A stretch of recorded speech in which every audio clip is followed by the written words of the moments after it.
Sing, sweet nightingale, sing, sweet nightingale. Oh, sing, sweet nightingale, high above me.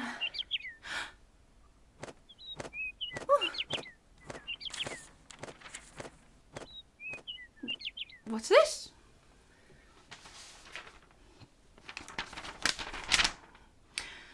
You are a dumb tradwife who needs a wake-up call. Listen to what enlightened women have to say. Oh, my. Okay.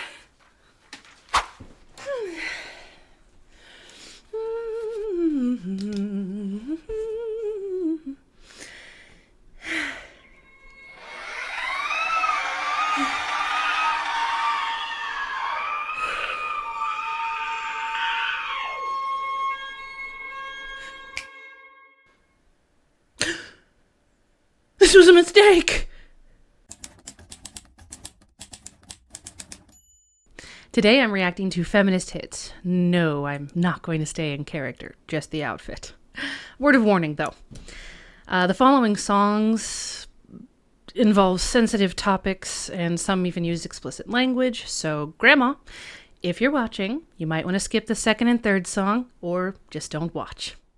I'm sorry, Graham. I'm sorry.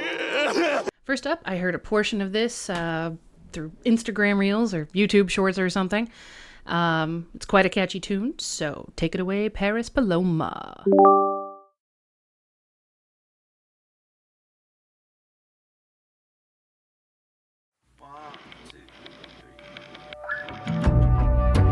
Why are you hanging on so tight to the rope that I'm hanging from? Off this island, this was an escape plan.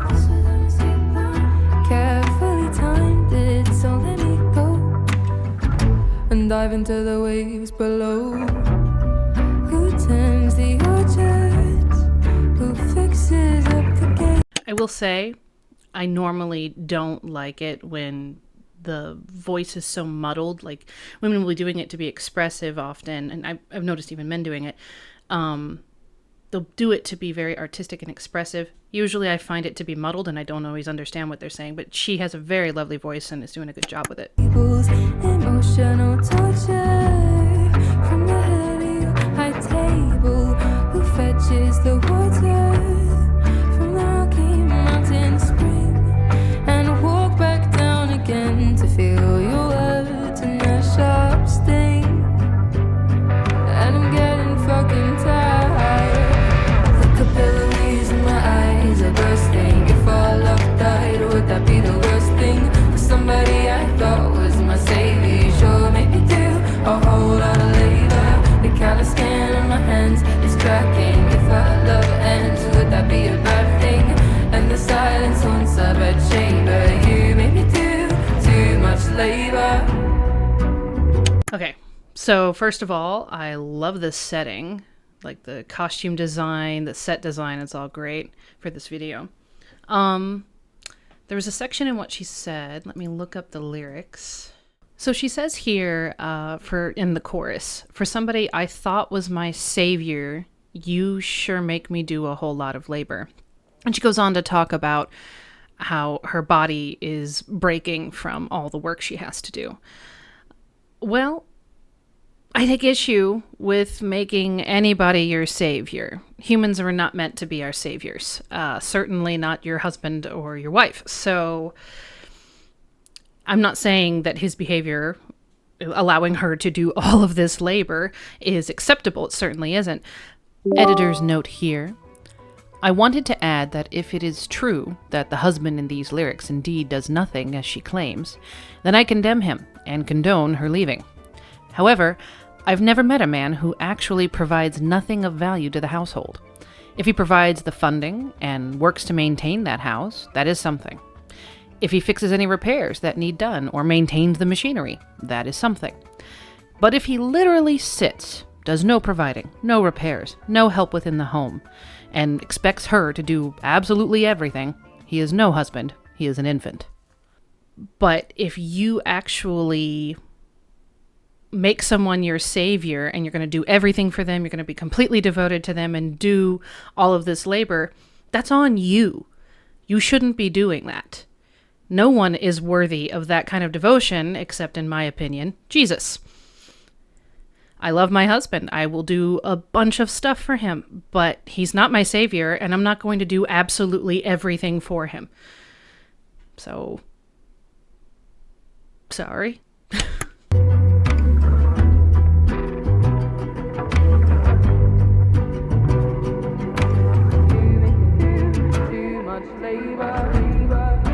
Apologies for my tongue. I never used. Busy lapping from flowing cup and stabbing with your fork. I know you're a smart man.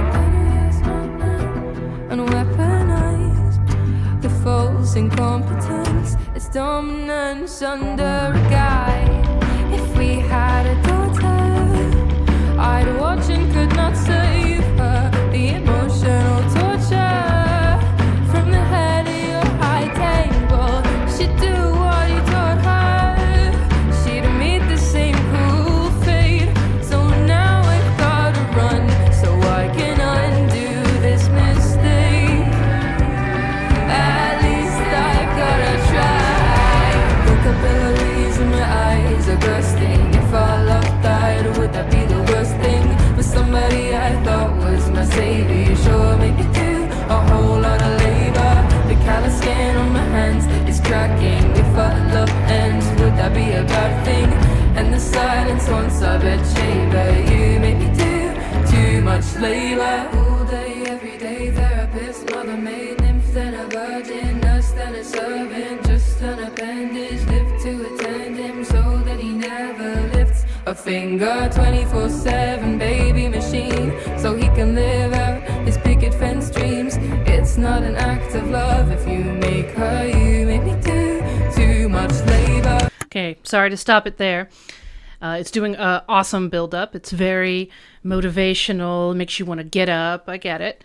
And I actually love a lot of the lyrics she just said. Let's take a look at them. I liked where she talked about, I know you're a smart man, and weaponize the false incompetence, its dominance under a guise. That is an excellent line, and it's very true. There are lots of people who, and I've experienced men and women who have used false incompetence. I've witnessed girls act like they're dumb and incompetent to make guys do their work. I have actually witnessed that. And I have witnessed guys who are engineers and brilliant men pretend like they don't know how to operate the dishwasher. So it's a real thing, and she's making excellent points, and I like the way she made that line. It's good. And she's building up in this bridge. This is what the song is very well known for. A lot of women were chanting it. There's another version where it's just women chanting it. That's probably the first way I heard it. And she talks about the various hats women tend to wear for men. Here they are. All day, every day, therapist, mother, maid, nymph, then virgin, nurse, then servant. I suppose that's a lot of that is true. It's accurate. And the interesting juxtaposition of nymph and virgin, it's accurate. Men will often want us to be extremely sexual, extremely forward, but then go right back to virgin, and they will condemn us for being one or the other, depending on their mood. If they're in the mood to be doing the deed, then they won't like that you're a virgin. They'll call you the ice queen. I've gotten that. And then if you are too sexual when they think you should be more chaste, then they will, slut shame you and stuff. So I see why she's making these points, and I agree that there are times that we feel like we are too many of these things all at once. I would add that men wear many hats as well. That if you only look at the issues that she's discussing from one lens, from the lens of a woman, then yeah, all of it's horrible. And these men are abusive and using them, and it's not fair. But if you also look at what men go through, men are supposed to be protector, provider, father, then, lover. There are a lot of things they have to do. And then on top of that, they have to be the mechanic and the handyman and the yard work guy. Like, they have to be a lot of things too. Now, it's true that the things that women have to be seem to never end and seem to be all day. Men are able to take the hats off one at a time. Like, today I am just provider, and tonight I might be lover, but I don't have to be that all at once. And women have to be a lot of these things kind of all at once, and it makes us feel just spread too far. So I do understand it, but I think without the context of what the other half may feel, then yeah, it can make you feel miserable.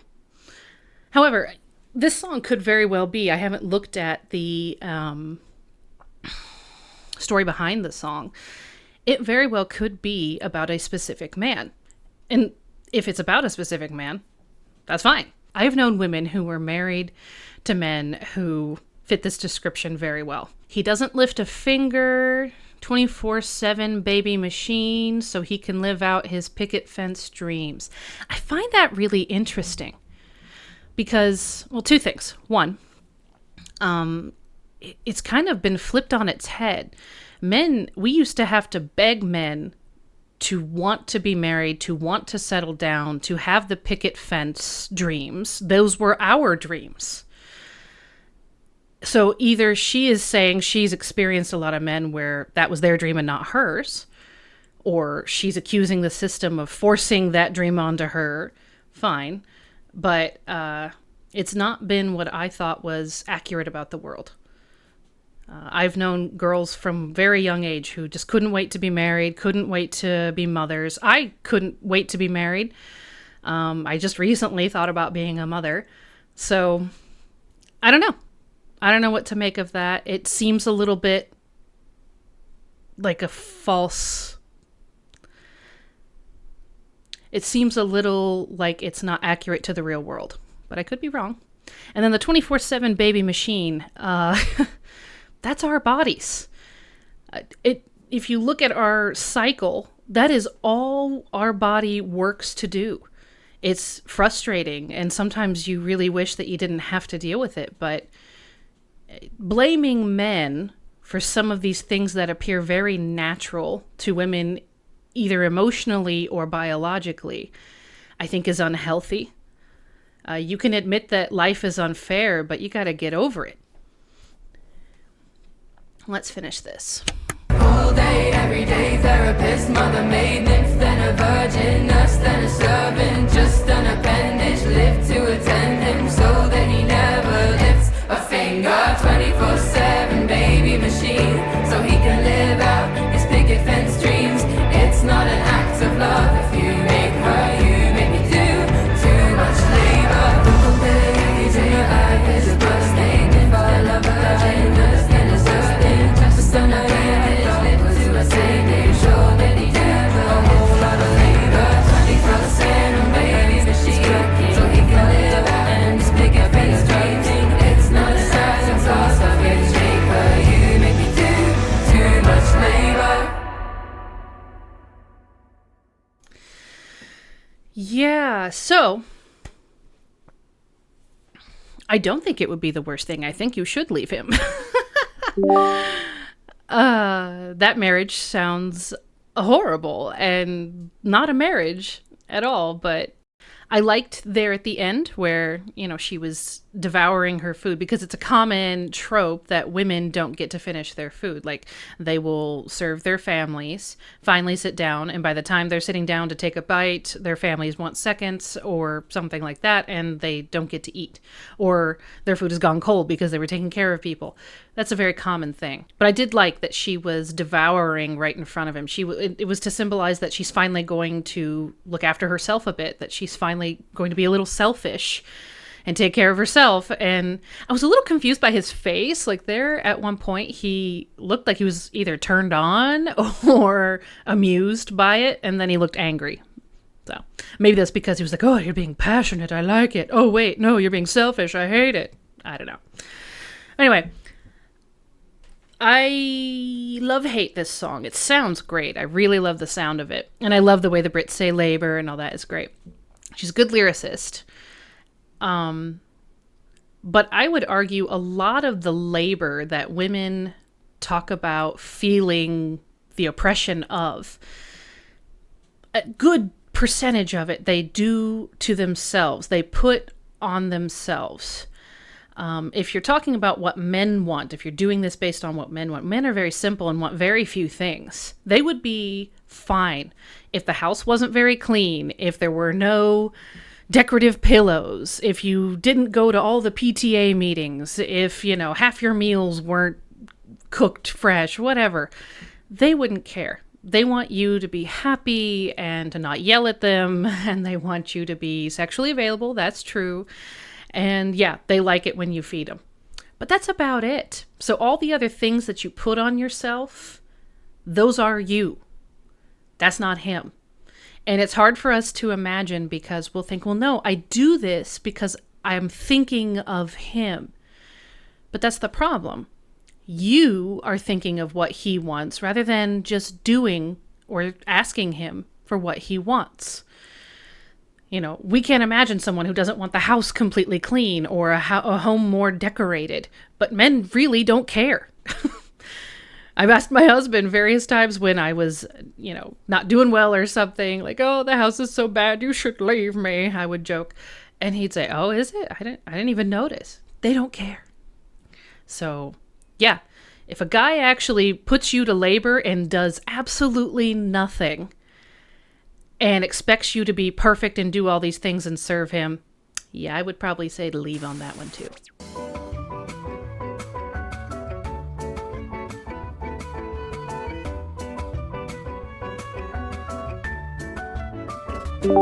Another editor's note here. As stated, since I did so much overthinking, I have to split this video up, otherwise it would be 45 minutes long or something, when it was originally intended to be about 25. So if you felt it was missing a better conclusion, when I originally filmed this, at the end I did a more complete wrap-up encompassing all of the songs. But now, that will be at the end of this series. So please let me know how you felt about a non-feminist critiquing feminist songs, and I hope you come back for the next installment. Thanks.